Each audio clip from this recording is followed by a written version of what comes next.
There is a sin, not always seen, not always spoken about, yet it silently destroys you from within. It doesn't break your body, it breaks your heart. And when the heart is broken spiritually, everything else begins to fall apart. You may still smile, still function, still live your daily life, but inside something feels empty, something feels distant. That closeness you once had is no longer there. Many people don't even realize when it starts. It begins small, almost unnoticed. A moment of weakness, a habit you think you can control, a choice you believe has no consequence. But over time, that one sin grows roots, and those roots begin to suffocate your heart. There is a sin that doesn't announce itself loudly. It doesn't come with warnings or alarms, and it doesn't make you feel like your entire life is falling apart in the moment you fall into it.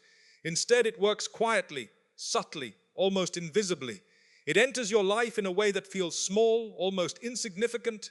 Something you convince yourself is not a big deal. You tell yourself it's just once, just a moment, just something minor that doesn't really matter.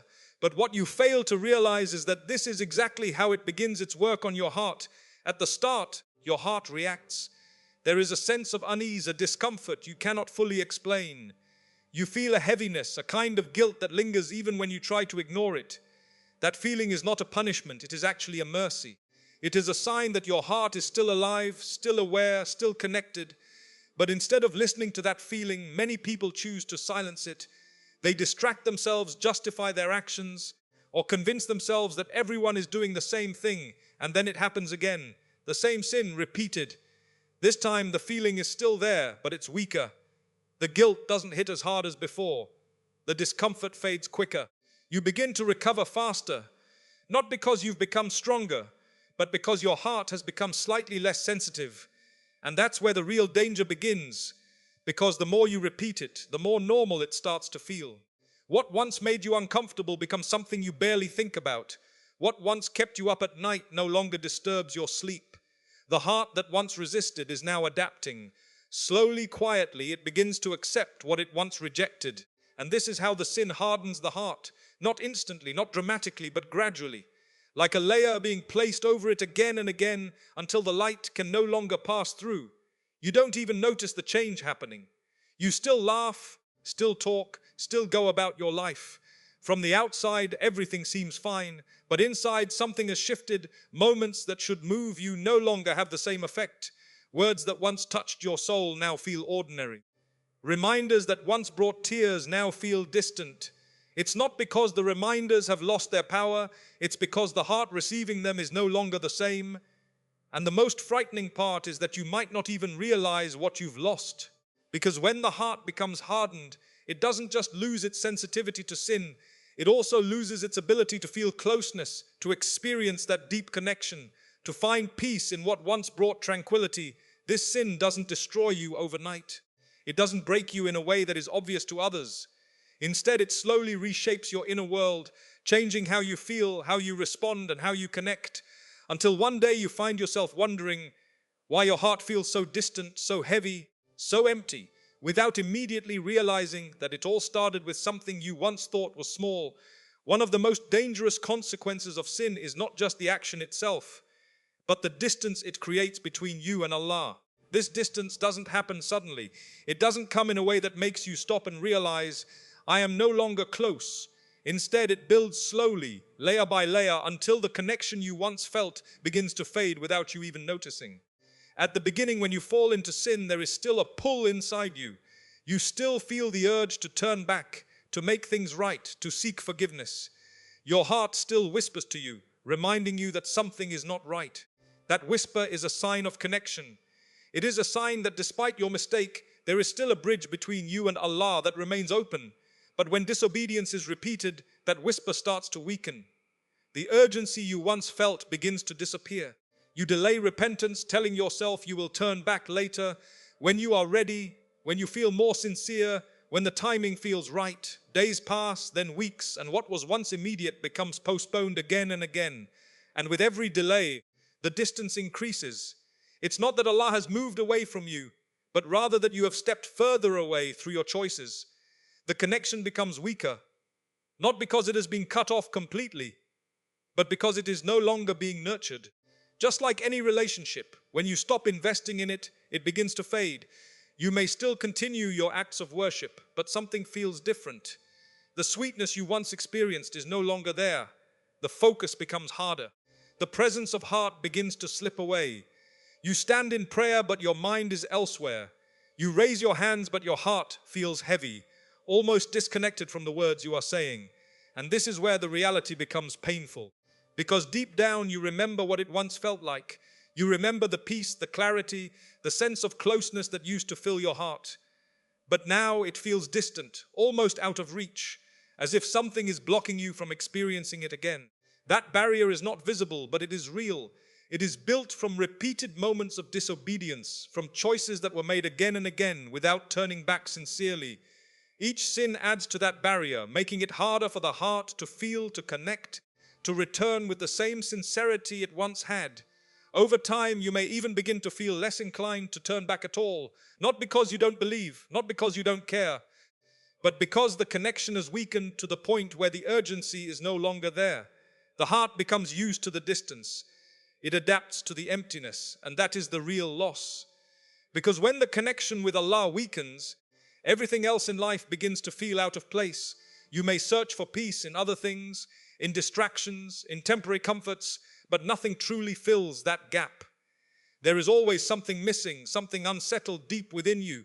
This is how repeated disobedience disconnects you, not by force, not in a single moment, but through a gradual process where the heart slowly drifts away, step by step, until the closeness you once had feels like a distant memory. One of the most overlooked dangers of sin is not just committing it, but what happens when you stop feeling anything afterward. That feeling of guilt, that heaviness in your chest, that quiet regret that follows a mistake. These are not weaknesses. They are signs that your heart is still alive, still aware, still capable of recognizing right from wrong. But when that feeling begins to fade, when it no longer affects you the way it once did, something far more serious is taking place within you. At the beginning, guilt can feel uncomfortable. It disturbs your peace, interrupts your thoughts, and makes it difficult to move on as if nothing happened. But that discomfort is actually protecting you. It is a signal calling you back, urging you to correct yourself, to turn back before the damage goes deeper. It is like an internal alarm that refuses to let you settle into something harmful. However, when a person repeatedly ignores that feeling, something changes. The heart starts to adapt. What once felt heavy becomes lighter. What once bothered you deeply becomes something you brush off easily. You begin to justify your actions, telling yourself it's not that serious, that others are doing worse, that you still have time to change later. And slowly, the voice of guilt becomes quieter. It no longer interrupts you the way it used to. You commit the same mistake, but this time there is little to no reaction inside you. No inner resistance, no emotional weight, no urgency to seek forgiveness.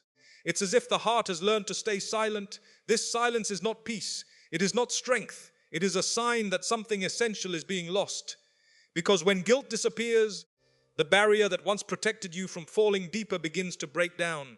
Without that internal resistance, sin becomes easier, more frequent, and more normalized.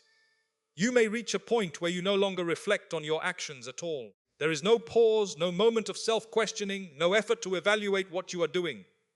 Life continues, choices are made, but the awareness that once guided you is no longer present in the same way. The heart becomes passive, no longer reacting, no longer engaging. And this is where the spiritual consequences become deeply rooted.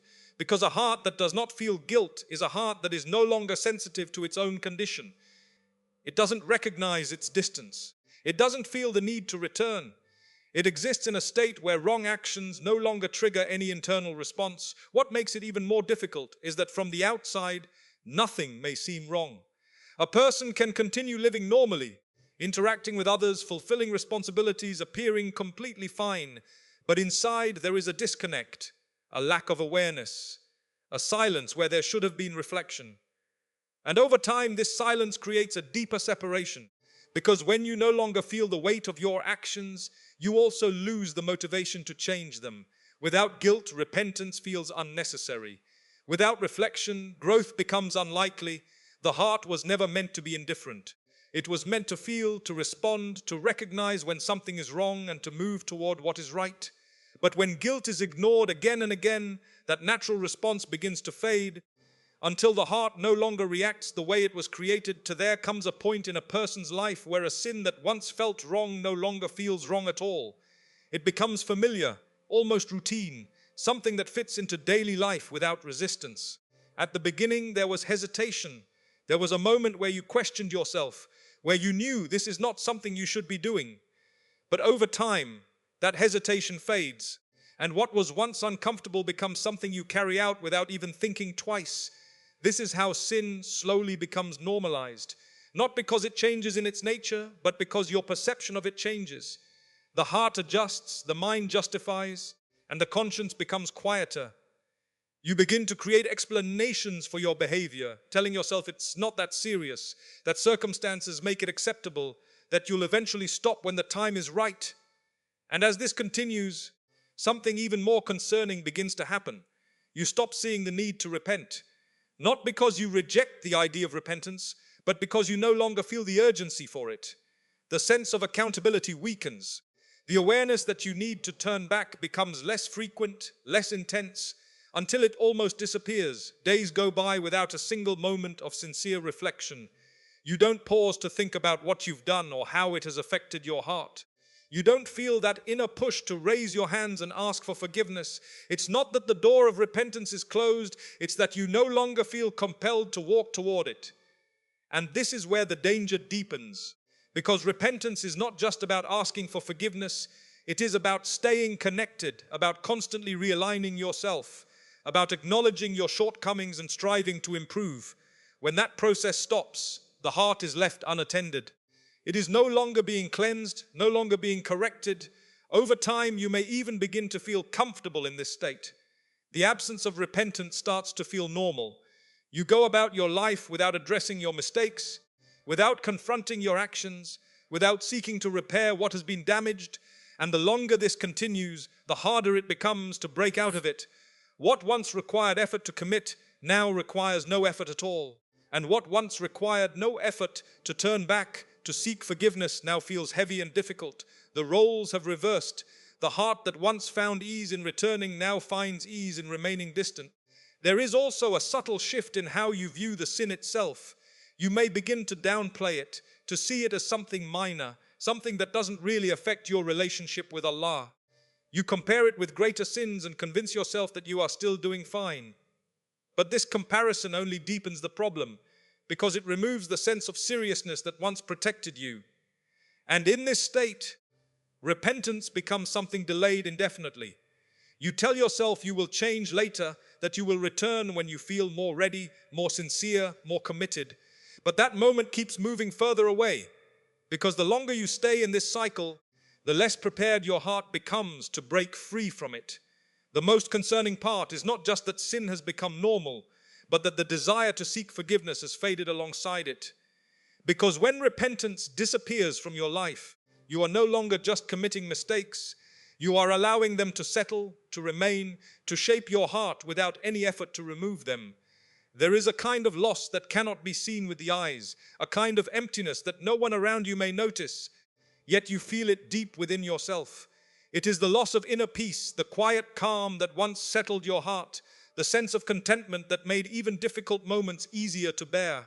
And one of the reasons this peace begins to disappear is because of sins that are left unchecked, especially those that remain hidden and unaddressed. At first, the impact is subtle. You don't immediately connect your restlessness to your actions. You may feel uneasy, distracted, or unsettled, but you attribute it to stress, to life's pressures, to external circumstances. You try to fix it by changing your environment, by seeking comfort in things around you, by keeping yourself busy so you don't have to face that inner discomfort. But the feeling doesn't go away, it lingers. Even in moments when everything seems fine on the outside, there is a lack of tranquility within. You sit alone and feel a heaviness you cannot explain. You achieve something you once desired, yet the satisfaction fades quickly.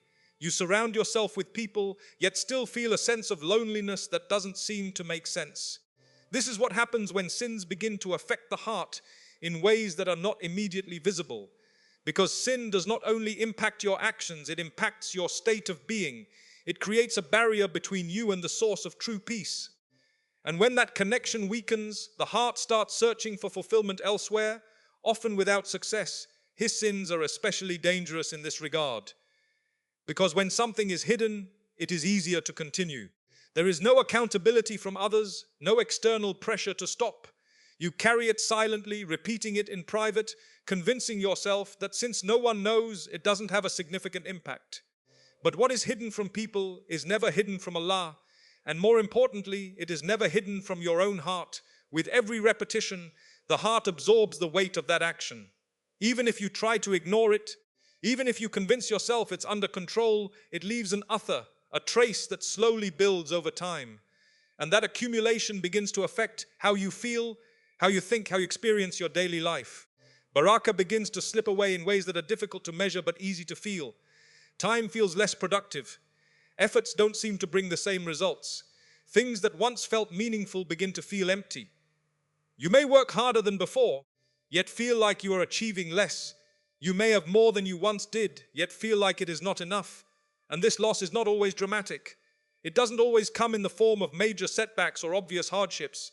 Sometimes it appears as a quiet dissatisfaction, a constant sense that something is missing, something is not right. You keep moving forward, but without that sense of fulfillment that once accompanied your actions. You may try to fill that gap with distractions, with temporary pleasures, with things that provide short bursts of happiness, and for a moment it works. You feel better, lighter, more at ease. But that feeling fades quickly, leaving you searching again, repeating the cycle, trying to find something that lasts. The reality is that true peace is not found in those temporary solutions. It is connected to the state of your heart and your relationship with Allah. When that relationship is affected by continuous unrepented sins, especially those done in private, the heart begins to feel that distance in the form of unrest. And the longer this continues, the more normal that unrest begins to feel. You start to accept it as part of your life, something you have to live with. You adjust to the lack of peace, even though deep down you know it wasn't always like this. What makes it even more difficult is that you may not immediately connect the loss of barakah and peace to your actions. You may look everywhere else for answers, trying to fix external problems without realizing that the root of that emptiness lies within, quietly shaped by choices that were repeated without being corrected, leaving the heart carrying a weight it was never meant to hold. And after all of this, you begin to realize something very important. The heart was never destroyed in a single moment. It wasn't one sin that broke it, but a pattern that was allowed to continue. Small actions that were ignored, repeated, and justified until they became part of who you are. And by the time you notice the damage, the distance feels real, the emptiness feels heavy, and the connection you once had feels difficult to reach. But no matter how far a person feels, no matter how heavy the heart has become, the door is never closed. The same heart that became hardened can be softened again. The same soul that drifted away can return. It does not require perfection, it requires honesty. It requires a moment where you stop running, stop justifying, and truly look within yourself, because the heart does not need grand actions to heal, it needs sincere ones. A single moment of true repentance, a genuine turning back, a real acknowledgement of your state can begin to break down everything that was built over time. The layers that harden the heart can be removed, one by one, through consistency, through humility, through a willingness to change. And the most beautiful part is that the one you are returning to never turned away from you. While you were distancing yourself, he was still there, ready to accept you, ready to forgive you, ready to restore what was lost. No matter how many times you fell, no matter how long you stayed away, the first to come back was always there. So do not let the silence of your heart convince you that it is too late. Do not let the weight of your past make you feel like you cannot return, because the moment you take one sincere step back, you will begin to feel the difference. The heaviness will start to lift, the connection will slowly return, and the peace you have been searching for will begin to find its way back into your life. All it takes is that one decision, to stop letting the sin define you, and to start letting your return redefine your heart.